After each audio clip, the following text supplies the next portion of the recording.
it's Nijayanti. My student ID number is 60360 and welcome back to my vlogs.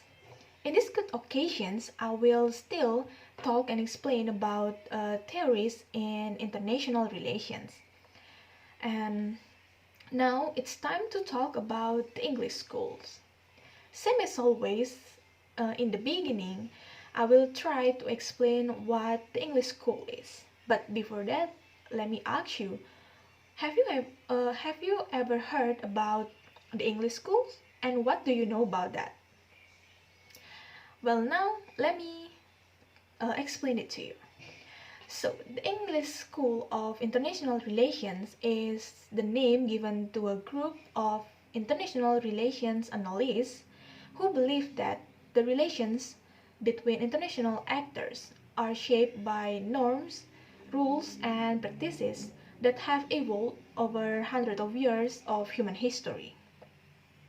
These norms, rules, and practices make up an informal set of guidelines for acceptable behavior among state actors and non-state actors.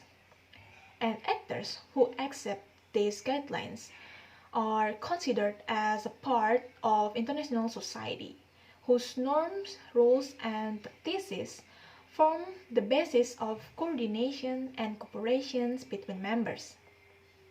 The organizing principle of the English schools in international relations is international society. Do you know about international society? Well, let me tell you.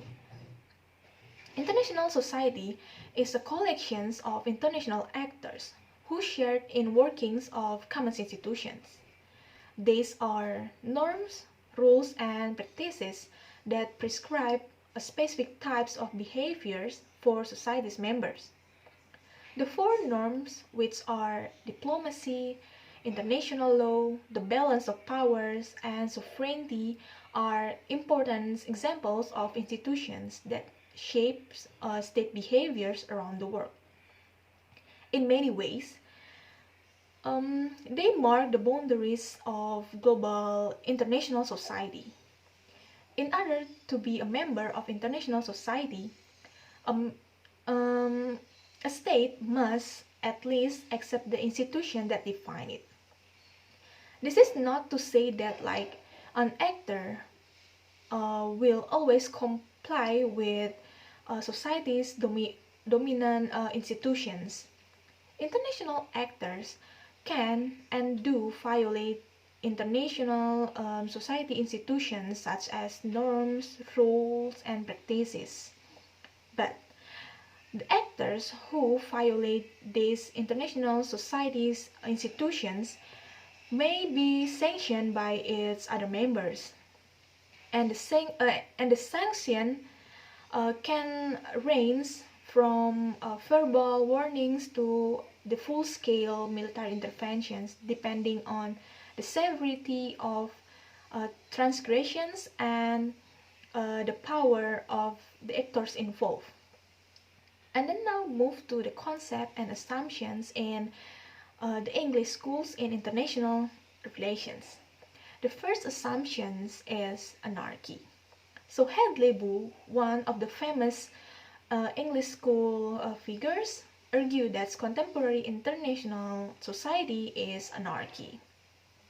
This means that it doesn't have a supreme ruler who can always settle disputes and dictate society's institutions. But it doesn't mean that international society is chaotic, because in fact, Bulls argue that international society is well ordered despite the fact that nobody is in charge. And then the second assumption is international anarchy produces international order. So explaining how international anarchy produces international order is one of the main goals of the English school. Its members pursue it by tracing the evolutions of international institutions. Bulls and others note that institutions can be formal or informal. They can be enshrined in treaties and organizations such as the Charter of the United Nations. And then institutions evolve, often becoming more formalized over time. Informal practices may or may not lead to the developments of more formal um, international institutions in which the norms, rules, and practices became codified in more formal international law through treaties and agreements. And then the third assumption is institutions are always changing. Some members of the English schools claims that institutions are always changing. They don't remain static over times. The rise and fall of imperialism is one of the good example.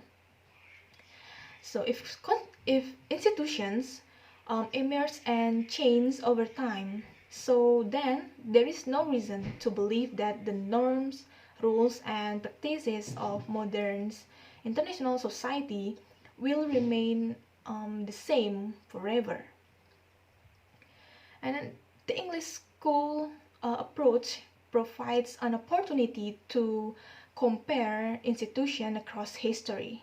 Not only that, the approach of the English schools also allows the analysts to compare and contrast different regional international society, which may be defined by a very different array of actors and institutions.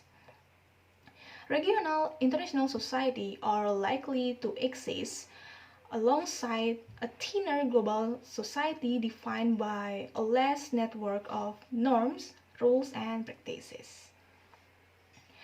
Okay guys, that's all about the English school that I can explain to you. I hope you enjoyed the video and thank you so much.